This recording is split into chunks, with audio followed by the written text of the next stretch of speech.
sekarang PJT, bayar juga PJT? Bayar Pak. Berapa? Aduh, saya nggak panggilnya Pak. Kalau sekarang Mungkin PJT ada datanya. catatan kami rata-rata per tahunnya 400 juta. 400 juta. Per tahun. Nah ini dibayar juga, emang PJT ngejual air mana? Oke, jadi secara kami dasar kewenangannya dari Undang-Undang 2019 tentang sumber daya air Pak.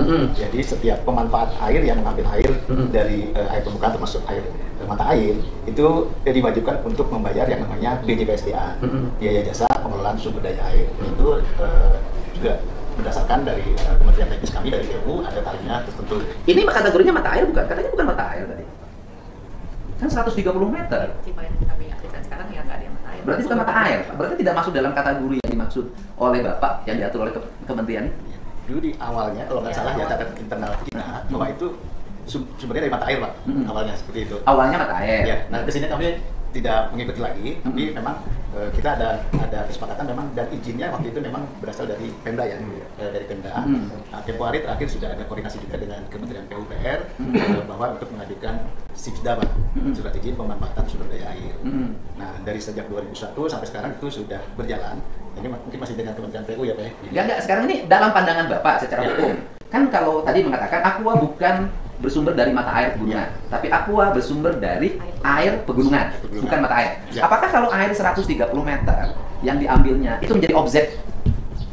Apa itu yang Bapak namanya? Kalau di Pemda kan retribusi Bapak apa? BJPSD Pak. Apa itu? Biaya jasa pengelolaan sumber daya air. Oke, biaya jasa pengelolaan sumber daya. Artinya jasa yang diberikan oleh PJT apa di situ? Ya, jadi kami sesuai PP pembentukan perusahaan BUMN, kami ditugaskan untuk mengelola daerah aliran sungai. Salah satunya adalah aliran sungai Cipunagara, dan itu dari hulu sampai hilir. Dan kami di sana melakukan kegiatan OP di atas di hulu kita mengelola pintu bantar panjang, kemudian kami juga melakukan konservasi di sana, kemudian pembersihan saluran sekunder untuk irigasi juga. Jadi kami memang secara ini kami kembalikan lagi untuk itu jasanya adalah diberikan dalam bentuk kegiatan-kegiatan pembangunan pengelolaan sumber daya air. Betul. Ya kan? Walaupun sekarang tanah PJT, walaupun sekarang tanah PJT sudah diambilin orang termasuk yang rawan.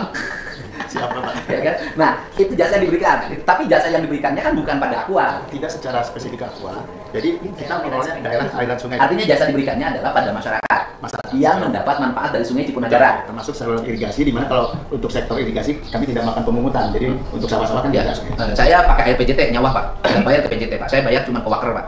Oh, itu yang tukang atur air Pak, yang tidak digaji oleh pemerintah. Kan Waker ya, ulu kan gitu loh. Artinya ke PJT Bapak gini loh, ada air yang dimanfaatkan, kemudian oleh Aqua, dan kemudian bayarlah ke Bapak. Bapak memberikan jasa yang dibayarkan oleh Aqua ke Bapak itu untuk kepentingan pembangunan irigasi. Ya, jadi Aqua ini salah satu Pak. Jadi kalau dari satu daerah aliran sungai ini ada yang ngambil, itu juga kami seluruhnya dananya kita gunakan untuk. Kan daerah aliran sungai yang diambil. Ini mau pompa dalam Pak. Ya. Nah, pompa dalam masuk ke objek enggak? Catatan awalnya begitu Pak, di mata air ya. Cuman kesininya, cuman baru 2021 ada. Sebenarnya izin menambahkan Pak, kalau daerah sungai sebenarnya kewajiban atau tidak kita juga melakukan konservasi kan dari hulu sampai hilir. Karena walaupun air tanah dalam, kami paham bahwa pengguna air itu kan sepanjang daerah aliran sungai. Jadi sebenarnya secara koneksi yang dilakukan oleh PJT masih relevan lah dengan kegiatan yang kami lakukan juga secara sendiri, secara mandiri sebagai Aqua. Artinya gini ya, Aqua itu PJT mengerjakan konservasi sumber daya air. Aqua juga mengerjakan, gitu loh. Artinya dua-duanya bisa saling adu data. Saya sudah mengerjakan ini, Bapak mengut ini dari saya sekian. Nanti nggak usah mengut aja, saya berikan aja dalam bentuk konservasi. Kayak gini Pak, ada logika pajak yang lagi ini saya pakai. Walaupun belum tentu ini bisa jadi pertentangan undang-undang. Apa itu? Kalau saya sih retribusi ya. Misalnya begini, saya dulu pernah ketika jadi bupati, ada rumah makan. Kemudian dia punya kewajiban bayar pajak hotel restoran. Saya kasih diskon. Hampir 75% nggak usah bayar pajak. Kenapa? Karena rumah makan itu bangun jalan lingkungan. Oh, sudah dalam bentuk lain. Kan kasih baju buat limas, gaji RT, tiap bulan dikasih. Kemudian menyekolahkan anak, saya bilang udah nggak usah. Anda sudah membayar langsung. Kan gitu. Itu, tapi kan kalau pajak kan belum tentu, karena nanti perusahaannya bisa disalahkan kalau nggak mungut. Gitu loh. Nah, jadi Pak, sekarang pertanyaan ke Bapak sekarang. Bornya 130 meter. Masih jadi objek nggak?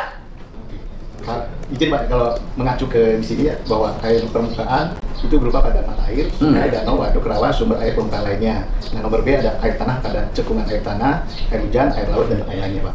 Jadi kalau mata air ini termasuk Pak, kalau yang ngebor ini memang tidak ada. Nah, itu tinggal menjadi bahan untuk didiskusikan, dievaluasikan. Apakah ngebor itu termasuk objek pembayaran gitu terhadap istilahnya apa tadi lupa tadi? Nah, kategorinya apa? Itu pajak, retribusi atau apa? Pembayaran apa? Retribusi maksudnya. Retribusi bukan pajak kalau pajak. Bukan. Maksudnya PNBP Pak. Penerimaan negara bukan pajak. Penerimaan negara bukan pajak, gitu kan? Nah, kemudian iya kan kalau itu juga dihitung sebagai airnya PJT kan harus dihitung publikasinya. Ngitungnya 400 juta dasarnya apa? Ada water management Setiap bulan kan datang petugas PJT, petugas PDAM, petugas dari Jadi Bapak yang meteran itu bayar ke PJT, bayar ke PDAM? bayar ke PJT, bayar ke PDAM, bayar ke Bayar pajak? Enggak, Pemda nggak tahu ini pajak Pak. Oh, kalau Bapak pajak, Pajak. pajak air pompa dalam. Ya. Ya, pajak saya nyebutnya pompa dalam karena ada pompanya. Itu kan air di pompa, Bu. Iya. Nah, pajak air tanah. Pertanyaannya, ini kan kita benerin, Bu. Nah, Bapak koreksi. Itu ada warga nangis, akses jalannya nggak punya ke rumahnya. Warga nangis, mandinya pakai air sawah. Ini di luar PDAM nih, ini tanggung jawab pemerintah. Kemudian rumah rakyat miskinnya banyak banget. Itu duit yang 8 miliar, hampir 10 miliar, atau 11 miliar per tahun dipakai apa? Kalau warga yang seharusnya menikmati air itu berkontribusi untuk menjaga konservasi yang ada di situ, kok nggak kebagian apa-apa? Begitu Bapak? Itu dulu. Ya dulu kan saya nanya dulu, sob, karena itu sob. Jadi kalau sekarang khusus daerah-daerah situ, Cisalak, daerah situ, kita tahun ini saja di perubahan saja hampir 8 sampai 10 miliar untuk pembangunan jalan di daerah situ. Jalan di daerah situ. Itu dulu. Kalau yang dulu nggak tahu mana. Kalau yang sekarang semua dibalikan lagi. Salah satunya untuk jalan, lalu juga untuk perbaikan sekolah yang rusak. Ketiga memang ada beberapa lagi untuk Rutilahu. Rutilahu belum di tahun ini, baru di tahun depan. Karena tahun ini masih fokus dulu perbaikan jalan-jalannya yang memang di daerah situ masih sangat jelek. Sekarang jadi diakui daerah situ jalan kampungnya jelek-jelek. Jelek, ya. Rumahnya kumuh-kumuh. Betul. Rakyatnya gatel-gatel. Betul. Sedangkan duitnya dinikmati oleh pemerintah PDAM dan PJT. Tapi sekarang sudah dirubah. Udah, Sudah bener nih. Bener. Jangan ngebohong. Sudah di masyarakat pun udah pada update. Sudah pada ya. update. Jadi karena memang fokusnya di situ saja hampir 4 kilo kita perbaiki jalannya udah selesai. Sudah. Kemarin. Jalannya bagus. Hot mix. Hot mix. Beton. Hot mix. Daerah mix. Selatan hot mix. Hot mix. Hot mix. Kan? Terus ada yang nangis-nangis tuh, jalan akses ke rumahnya itu jelek. Itu jalan bukan jalan kabupaten.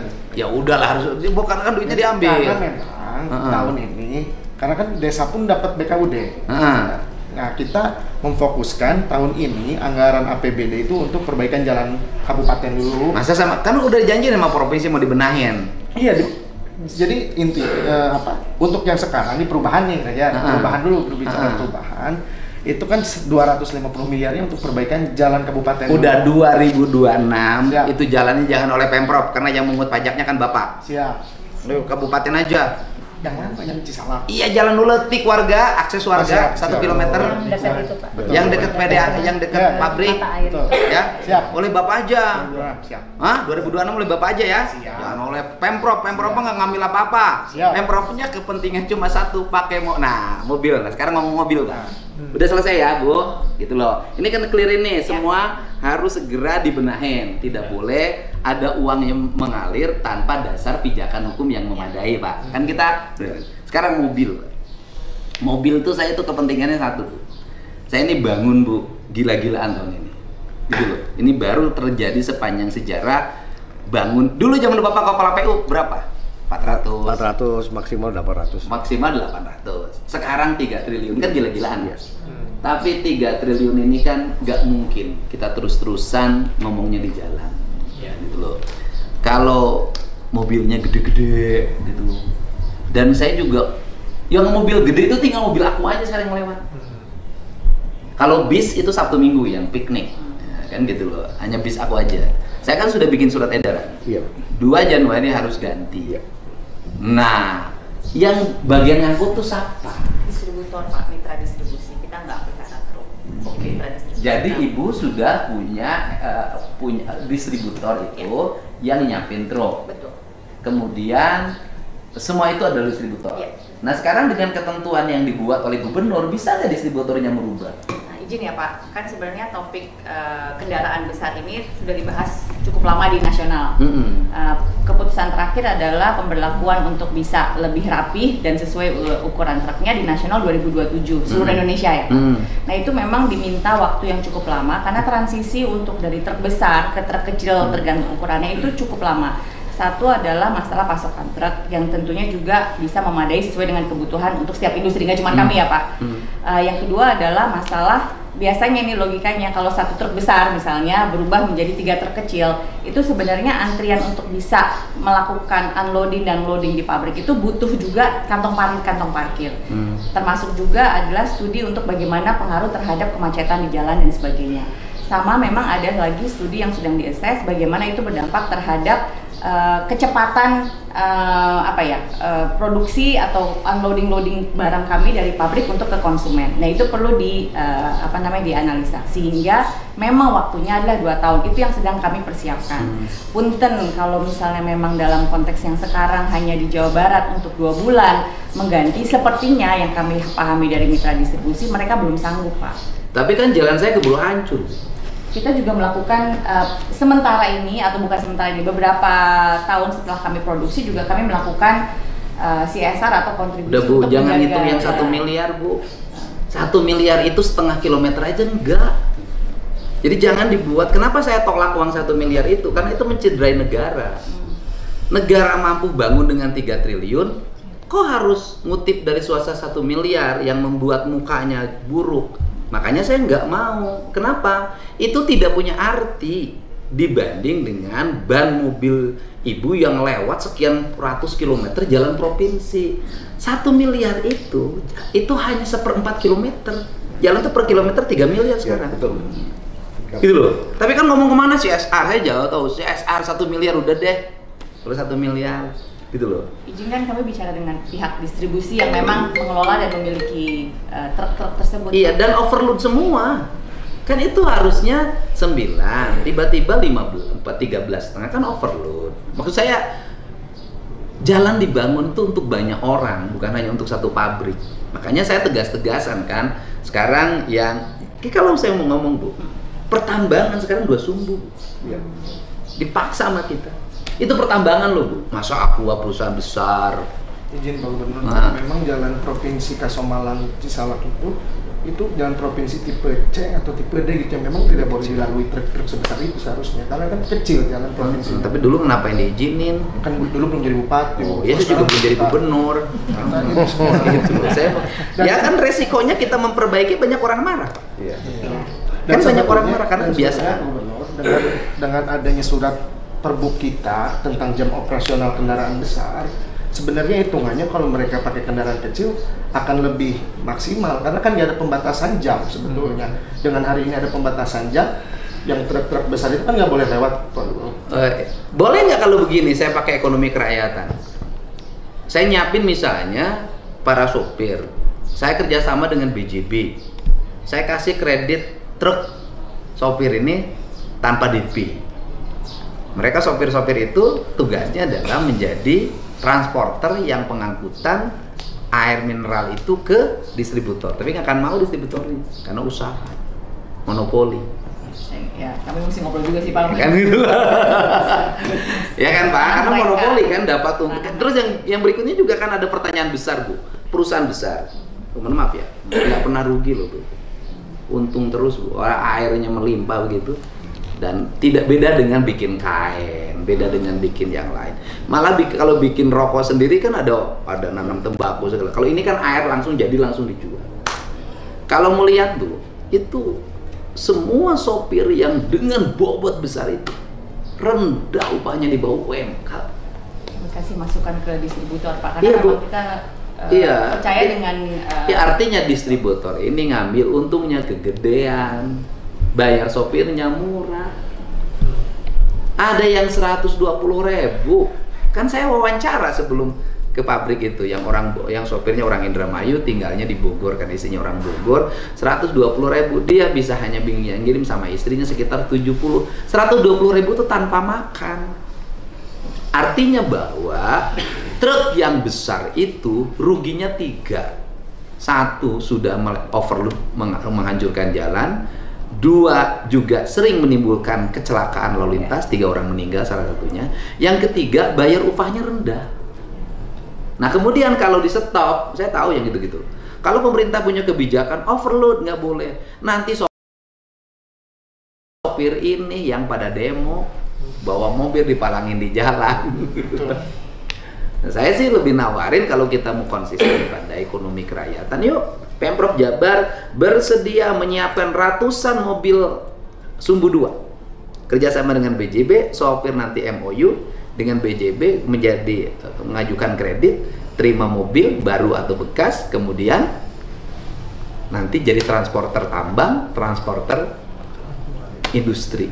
Nanti orang banyak kerja, tidak nganggur, asalnya budak jadi tuan. Budak itu artinya buruh, gitu loh. Artinya pegawai lah bahasa kasar. Gitu. Nanti kami sampaikan Pak, mungkin juga bisa bicara langsung juga dengan teman-teman mitra distribusi. Ya boleh lah, gitu loh. Ini kan cara loh Bu, kan ini kan saya bersikap bijak nih. Bijak itu artinya bahwa ini ekonomi kita ini harus tidak boleh hanya menguntungkan satu pihak, harus banyak orang yang terlibat melahirkan keadilan. Itu aja. Mudah-mudahan lah. Ya Pak, nanti juga tambang juga gitu Pak. Nih, nanti yang sopir-sopir tambang yang marah-marah itu yuk kasih kredit mobil. Bila perlu yang nambangnya juga kamu sendiri. Angkut dari dulu juga tambang begitu. Begitu Pak Bupati, ada pesan apa lagi? Intinya masalah kalau pribadi Pak Gubernur menekankan masalah kendaraan karena memang kendaraan itu udah merenggut korban berkali-kali. Satu, kedua masyarakat. Jujur Jumat kemarin saya bisa berdesa Pak Gubernur di daerah Cisalak. Pulangnya itu konvoy Pak Gubernur, truk-truk besar itu, bahkan saya sendiri sampai menabrak Avanza karena saking susahnya nyalip. Saya berhentiin 3 mobil aja, itu masyarakat tuh semua tepuk tangan Pak, karena saking udah nahan itu bertahun-tahun. Makanya kemarin kita sudah kumpulkan pihak dari ekspedisi dan pihak Aqua. Kita ingin komitmen jelas Pak. Selama ini nggak ada komitmen yang jelas. Hari ini dimarahin, besok terulang lagi. Kita pengen hal yang konkret Pak. Karena memang ini betul-betul udah sangat meresahkan lah bagi kita Pak. Yang jelas di Pudunan itu sudah 5 meninggal. Betul. 2 oleh truk pengangkut bahan tambang, tukang becak, dan 1 lagi orang yang punya warung. Betul. Yang 3 adalah kemarin. Betul. Nggak boleh lagi ada yang berikutnya. Betul. Karena apes tuh nggak ada kalendernya. Betul. Ya kan? Karena kita juga kalau lagi nanjak, kan kita nggak tahu.